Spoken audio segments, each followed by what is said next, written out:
स्वागत आहे तुमचं पुन्हा एकदा आपल्या मराठी मोटो व्लॉगिंग चॅनलमध्ये, ज्याचं नाव आहे श्री संजय. तुम्हाला ह्या आजूबाजूच्या परिसरावरून तुम्हाला कळालंच असेल की आपण आता मुंबईमध्ये नाही आहे, आपण आलो आहोत आमच्या गावी. सो ज्या लोकांना माहीत नाही त्या लोकांना आम्ही सांगतो, माझं गाव सातारामध्ये खंडोबाची पाली, तिथे जवळच मी राहतो. गावी येणं कोणाला आवडत नाही. प्रत्येक वर्षी मे महिन्याच्या सुट्टीमध्ये गावी येतो आम्ही. या महिन्याची ओढ तर पूर्ण वर्षभर लागलेली असते. वर्षभर आपण शाळेत जातो, म्हणजे मी जेव्हा शाळेत होतो तेव्हा देखील मला या महिन्याची ओढ होती तेवढीच. जेव्हा आता मी जॉब करतो त्यानंतरही मला गावाची ओढ तेवढीच आहे, कारण गावाकडची गोष्टच वेगळी आहे. गावाकडची खरंच खूप गोष्ट वेगळी आहे. गावाकडची माणसं, गावाकडची माती ही जी गोष्ट आहे, गावाकडे जे काम चालू आहे हे दुसरीकडे कुठेच नाही. त्यामुळे आणि आता आपण स्पेशली हा मे महिना, या मे महिन्यामध्ये गावामध्ये एक्सप्लोअर करण्यासारखं खूप असतं. जसं की या महिन्यामध्ये आंबे येतात, करवंद येतात. तसेच आपल्यासोबत जे मुंबईला असतात, या बाहेर गावी असतात, ते मे महिन्यामध्ये गावी येतात. त्यामुळे सर्वांची भेट तर होतेच आणि एक गेट टुगेदर टाईप होऊन जातं आणि सगळे एकमेकांशी कनेक्ट केले जातात या महिन्यामध्ये. मी वर्षातून मे महिन्यामध्ये एक आठवड्याची सुट्टी टाकून गावी येतो आणि गावी आल्यानंतर जे आमचे काही प्रोग्राम होतात, ते प्रोग्राम म्हणजे जे इकडे तिकडे फिरणं असो, कुठे बाहेर जाणं, कुठे नाईट आऊट करणं या पार्टी करणं, हे मी अगोदर कॅमेऱ्यामध्ये कैद करत नव्हतो.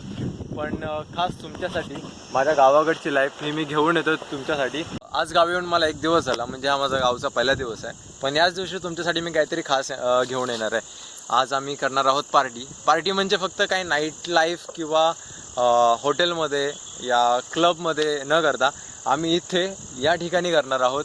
इथे आज आम्ही एक फिस्ट करणार आहोत. फिस्ट म्हणजे बऱ्याच लोकांना माहीत असेल की घरापासून दूर जाऊन जेवण बनवणे. आणि खूप दिवसातून आम्ही पूर्ण आमचे भाऊ बहीण वगैरे आम्ही सर्व भेटलेलो आहे तिथे, आणि आज आम्ही याच ठिकाणी पार्टी करणार आहोत.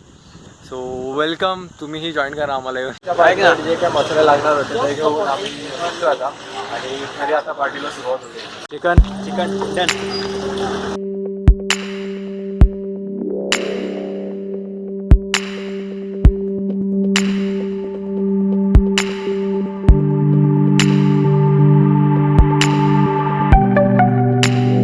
रात्रीचे 10 वाजलेत आणि आता आम्ही शेतामध्ये पोचलो आहे. पार्टीची ऑलमोस्ट सर्व तयारी झालेली आहे. जळण वगैरे घेऊन तर आम्ही निघालो आता. बाय द वे हा प्रशांत. सर्व मुले बाकीचे इकडे थांबलेत पुढे, आणि आता थोड्या वेळातच आम्ही सर्व जेवण वगैरे बनवायला घेऊ.